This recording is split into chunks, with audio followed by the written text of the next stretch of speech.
हर गांव के पास एक कहानी होती है, कुछ इतनी पुरानी कि सुनाने वाला ही नहीं बचता, कुछ इतनी डरावनी कि कोई सुनाना ही नहीं चाहता। आज मैं आपको सुनाने जा रहा हूं एक ऐसी ही कहानी, एक ऐसी कहानी जो सिर्फ बरसाती रातों में फुसफुसाई जाती है। आखिरी सवारी की कहानी। बरसात से भरी एक शाम थी। गांव के बाहर कच्चे रास्ते पर पानी जमा था और टिमटिमाती लालटेनें अंधेरे से लड़ रही थीं। रामकिशन की छोटी सी टपरी बांस और टीन की बनी में कुछ गांव वाले तूफान से बचकर बैठे थे। हवा में भीगी मिट्टी की खुशबू, गर्म चाय की भाप और गीली लकड़ी का धुआं घुला हुआ था। टीन की छत पर बारिश ढोल की तरह बज रही थी। पुरानी चौकियों पर बैठे लोग बेचैन नजरें बदल रहे थे। अरे कालू, रामकिशन ने चाय डालते हुए कहा। ये बारिश तो रुकने का नाम ही नहीं ले रही। हाँ रामकिशन, बूढ़े कालू ने कहा। आंखें बाहर अंधेरे पर टिकी थीं। ऐसे मौसम में कोई जंगल वाले रास्ते की तरफ नहीं जाता। वो सब पुरानी कहानियां हैं कालू, अब कौन मानता है ऐसी बातें। हल्की हंसी गूंजी, मगर उसमें डर छुपा था। तभी एक आवाज सुनाई दी, लकड़ी के पहियों की चरमराहट, बैल की घंटियों की धीमी झंकार। सब लोग सन्न रह गए। आवाज पास आती गई। टपरी के बाहर एक बैलगाड़ी आकर रुकी। परतों के बीच उन्होंने देखा एक आदमी, पूरी तरह भीगा हुआ, फटी पुरानी ओढ़नी लपेटे। उसकी आंखें सियाह और खोखली। वो अंदर आया और गीले पैरों के निशान छोड़ता चला गया। भाई, रामकिशन बुदबुदाया। कहां से आ रहे हो? ये रास्ता तो अब कोई चलता ही नहीं। उस आदमी ने हल्की मुस्कान दी। जंगल के उस पार से। टपरी में सन्नाटा छा गया। सिर्फ बारिश की आवाज थी। सब जानते थे, पिछले 10 साल से कोई उस जंगल के पार नहीं गया।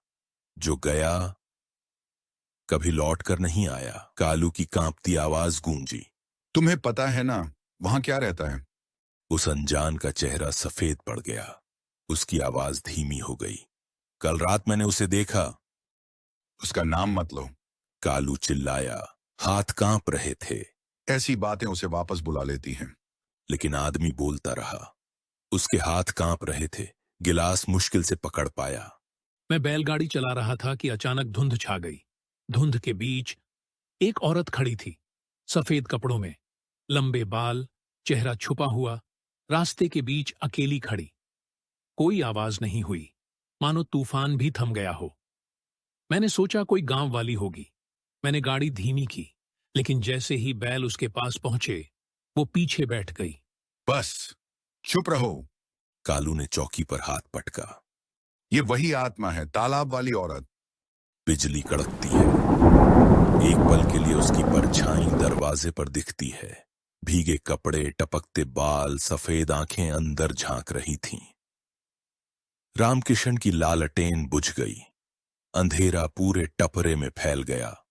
सिर्फ बैलों की घंटियां सुनाई दे रही थीं। कौन है?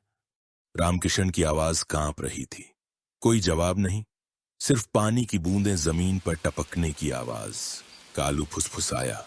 वो आ चुकी है, वो औरत जो 10 साल पहले तालाब में डुबोई गई थी। जमींदार और उसके लोग। अजनबी की आवाज टूट रही थी।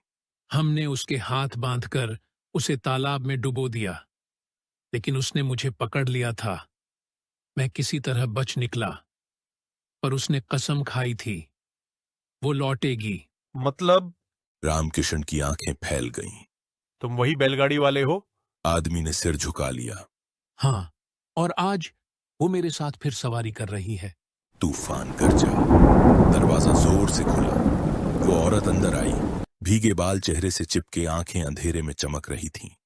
बाहर बैलों की घंटियां तेज हो गईं, मानो गाड़ी इंतजार कर रही हो। रुक जाओ, रामकिशन चिल्लाया, लेकिन औरत ने हाथ उठाया। धुंध में गाड़ीवान की परछाई दिखी, चेहरे पर मुस्कान, आंखें खाली। उसने हाथ बढ़ाया। अब तुम्हारी बारी है। पल भर में अजनबी गायब हो गया। सिर्फ रामकिशन, कालू और वो औरत टपरी में रह गए। बाहर पहियों की आवाज गूंजने लगी। गाड़ी फिर चल पड़ी।